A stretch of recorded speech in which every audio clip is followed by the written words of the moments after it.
লাউ শাকের পকোড়া করবো চিংড়ি মাছ দিয়ে। এই যে লাউ পাতা, কচি কচি লাউ পাতা গাছে থেকে তুলে নিয়ে আসলাম। আমার লাউ পাতা শাকগুলো এবার ধোয়া হয়ে গেছে। এবার আমি হালকা নুন মাখিয়ে রাখবো, যেমন লবণ দিলাম।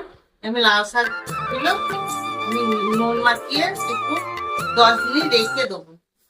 এই নুন দিয়ে একটু ভিজিয়ে রাখলাম কেন, পাতাটা মচমচে হয়ে ভাঙবে না, পকোড়া করবো তো ওই জন্য। এবার আমার একটু ভিজুক লাউ পাতা শাক ভিজু বন্ধুরা। এবার আমি তুলে নিচ্ছি। পকোড়াটা হয়ে গেছে। এবার গ্যাসের কাছে কি উপকরণ নিয়েছি বন্ধুরা দেখো। এই যে লাউ শাক, চিংড়ি মাছ, চাল গুঁড়ি, বেসন, নুন, হলুদ, মাছ চিংড়িটা, কালো জিরে আর নারকেল। এবার আমি কড়াই বসিয়ে মাছগুলো ভাজবো। আমি মাছটা ভেজে নেব। নুনে হালকা মাছটা একটু নুন হলুদ মাখিয়ে দিই। এবার এই মাছটা তেলে ভেজে নেবো। তেলটা আমার ভালোভাবে গরম হবে, মাছটা দিয়ে দেবো। তেল আমার গরম হয়ে এসছে, এবার মাছ দিলাম।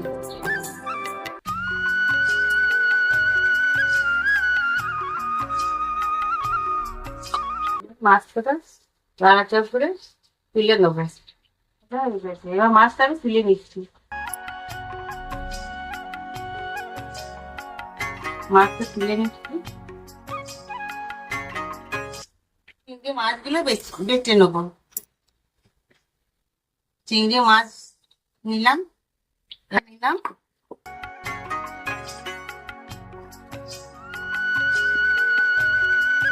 এবার আমি 4টে লঙ্কা নিলাম। একটু লবণ নিলাম, একসাথে বেটে নেবো। এবার আমার একসাথে মিহি করে বাটা হয়ে গেল। এবার আমি তুলে নেবো।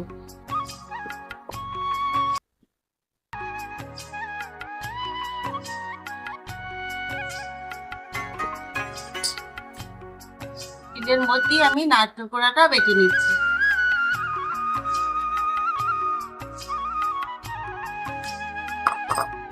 বাড়লে একটু আটা আটা হবে, ওই জন্য বাড়ছি। হয়ে গেছে, এবার আমি তুলে নিচ্ছি।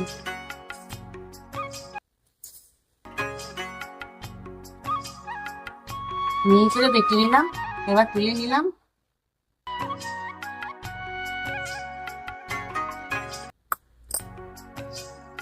এবার একসাথেই মাখাবো। আমি পুরের জন্য মাখিয়ে নিচ্ছি, মাখিয়ে আবার পুরটা করবো।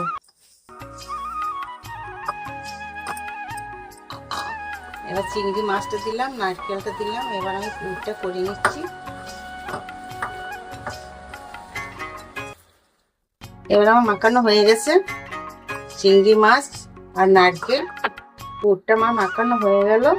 এবার আমি এটা বানাবো।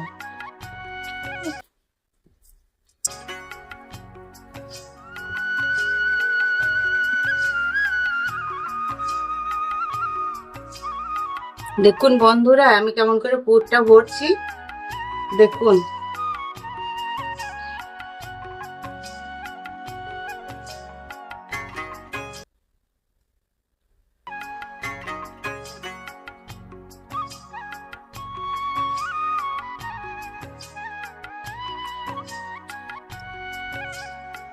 একটা হয়ে গেল বন্ধুরা, আবার একটা লাগিয়েছি, আর একটা করছি। এবার একে একে এইভাবেই করে নেব।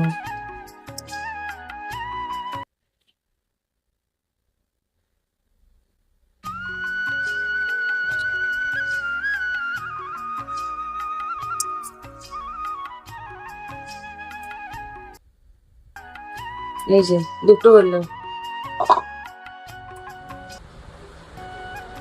আমার একে একে হয়ে গেল বানানো। আমার হয়ে গেল বন্ধুরা, বানানো হয়ে গেল। এই দেখো বন্ধুরা রেডি। পকোড়া করার লাউ পাতা, চিংড়ি মাছে, নারকেলের পুর ভরে আমার রেডি হয়ে গেল। এবার আমি এক এক করে তেলে ভাজবো। এই দেখুন বন্ধুরা, আমি পকোড়ার জন্য ছোট বাটির এক বাটি বেসন নিয়ে নিলাম। আমি এক বাটি বেসন দিয়েছি। এবার আমি এক বাটি চাল গুঁড়ি দিলাম। পরিমাণ মতন নুন দিচ্ছি। পরিমাণ মতন হলুদ দিলাম। এবার আমি একটু কালো জিরে দিলাম, এক চামচ কালো জিরে দিলাম। 1 চামচ লঙ্কা গুঁড়ো দিলাম। এটা আমি এবার জল দিয়ে মেখে নেব।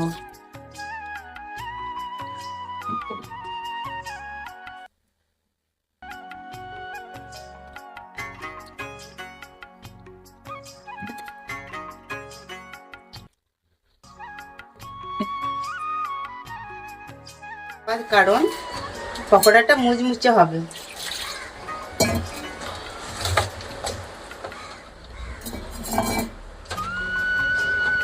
আমার এবার মাখা হয়ে গেছে।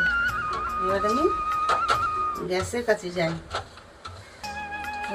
বন্ধুরা দেখো, গ্যাসটা ধরাইলাম। এবার আমি কড়াইটা বসালাম। আমি তেল দিচ্ছি এবার কড়াইয়ে, যেরকম লাগবে সেরকম দিলাম। বন্ধুরা আমার এবার তেল গরম হয়ে গেছে। এবার আমি পকোড়াটা বেসনে চুবাচ্ছি। এই যে লাউ পাতাটা এবার তেলে দিলাম। জানো বন্ধুরা, ডাক ধরে রাখার কারণ কি জানো তো? ধরে খাওয়া হবে, গরম গরম মুখে ধরে খাওয়া হবে, ওই জন্য ডাক ধরে রেখেছি। পিঠ ও পিঠ করে আমি ভেজে নিচ্ছি। এবার বন্ধুরা গরম গরম ডাকে ধরে খাবে। এবার আমার পকোড়া হয়ে গেছে, তুলে নিচ্ছি। এই দেখুন কেমন হয়েছে, কত সুন্দর হয়েছে বলুন তো। গরম ভাতে যা লাগবে না বন্ধুরা। পুরটা তো দারুণ করা আছে চিংড়ি মাছ দিয়ে।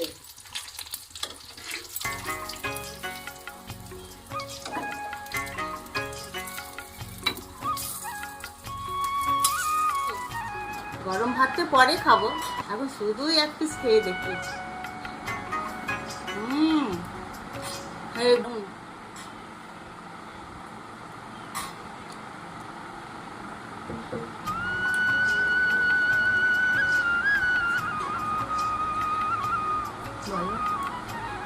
দারুণ, খুব ভালো হয়েছে। আমি বানিয়েছি বলে বলছি না বন্ধুরা, তোমরা বানিয়ে দেখো, ঘরে খেয়ে খুব সুন্দর লাগবে। এত টেস্টি, ধারণার বাইরে। তোমরা বাড়িতে বানিয়ে দেখো, মাকে বললেও বানিয়ে দেবো।